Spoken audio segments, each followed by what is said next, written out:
श्री गणेशाय नमः। आज हम गणेश चतुर्थी के पवित्र पर्व की बात करेंगे, जो भगवान गणेश के जन्मोत्सव के रूप में मनाया जाता है। यह पर्व हर साल हमें भगवान गणेश के प्रति श्रद्धा और आस्था से जोड़ता है। उनके गुणों को याद कर हमें जीवन की कठिनाइयों से उबरने की प्रेरणा देता है। भगवान गणेश, जिन्हें विघ्नहर्ता कहा जाता है, हमें यह सिखाते हैं कि कोई भी विघ्न या बाधा हमारे समर्पण और दृढ़ संकल्प के सामने स्थायी नहीं हो सकती।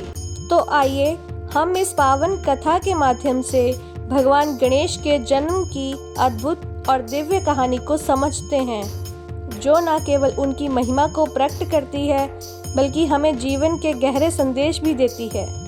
कहानी बहुत समय पहले की है, जब पृथ्वी और स्वर्ग अशांति में डूबे हुए थे। माता पार्वती ने एक महान निर्णय लिया। उनकी इच्छा थी कि उनका एक पुत्र हो, जो उनके प्रेम का प्रतीक बने और समस्त संसार के विघ्नों को दूर करे। एक दिन जब भगवान शिव गहन साधना में लीन थे, तो माता पार्वती स्नान के लिए जाने लगीं। स्नान से पहले उन्होंने हल्दी और उपटन को अपने शरीर से इकट्ठा किया और उससे एक सुंदर बालक की प्रतिमा बनाई। अब सोचिए उस पल की ममता और प्रेम के बारे में, जब माता पार्वती ने उस प्रतिमा को बनाया।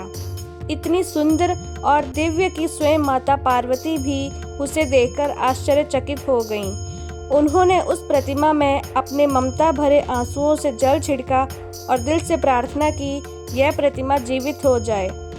उनकी प्रार्थना को भगवान ने सुना और वह प्रतिमा सचमुच एक जीवंत बालक में बदल गई। माता पार्वती ने उस बालक को अपनी गोद में लिया और उसका नाम गणेश रखा। उन्होंने कहा, तुम मेरे पुत्र हो और मेरे द्वारपाल भी हो। तुम मुझे और इस संसार को हर संकट और बाधा से सुरक्षित रखोगे। गणेश जी की उत्पत्ति के साथ ही धरती और स्वर्ग में एक नई ऊर्जा का संचार हुआ।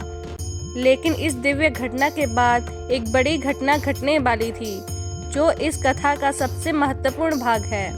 भगवान शिव जब अपनी साधना से लौटे और महल में प्रवेश करने लगे, तो गणेश जी ने अपनी माता के आदेश का पालन करते हुए उन्हें अंदर जाने से मना कर दिया, यह जाने बिना कि वह उनके पिता हैं।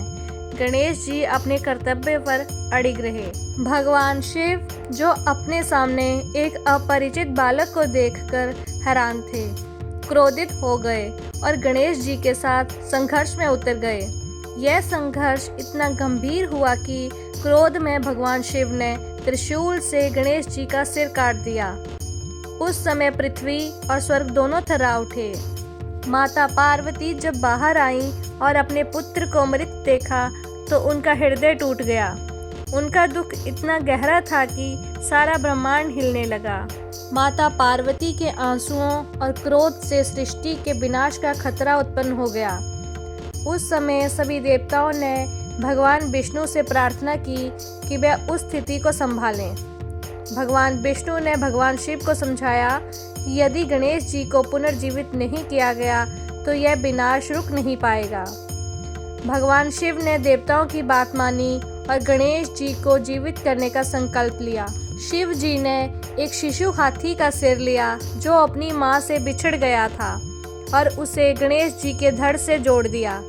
उन्होंने अपनी दिव्य शक्तियों का प्रयोग कर गणेश जी को पुनः जीवन दिया। जैसे ही गणेश जी पुनः जीवित हुए, माता पार्वती बहुत प्रसन्न हुई। उनके आंसू अब खुशी में बदल गए।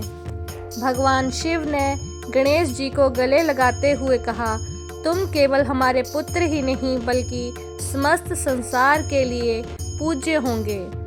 आज से तुम प्रथम पूज्य कहलाओगे और हर शुभ कार्य की शुरुआत तुम्हारी पूजा से ही होगी। तभी से गणेश जी को विघ्नहर्ता और मंगलकर्ता के रूप में पूजा जाता है। उनका नाम लेते ही जीवन की सारी बाधाएं दूर हो जाती हैं और हर कार्य में सफलता प्राप्त होती है। गणेश चतुर्थी के इस पावन पर्व पर लोग भगवान गणेश की मूर्तियां अपने घरों और मंदिरों में स्थापित करते हैं। उनका विधिवत पूजन किया जाता है और उनसे जीवन की सभी बाधाओं को दूर करने की प्रार्थना की जाती है। उत्सव के अंत में भगवान गणेश की मूर्ति को नदी, तालाब या समुद्र में विसर्जित किया जाता है। यह विसर्जन इस बात का प्रतीक है कि भगवान गणेश हमारे जीवन से अस्थायी रूप से विदा हो रहे हैं, लेकिन अगले साल फिर हमारे बीच हमारे जीवन में सुख, शांति और समृद्धि लाने के लिए आएंगे।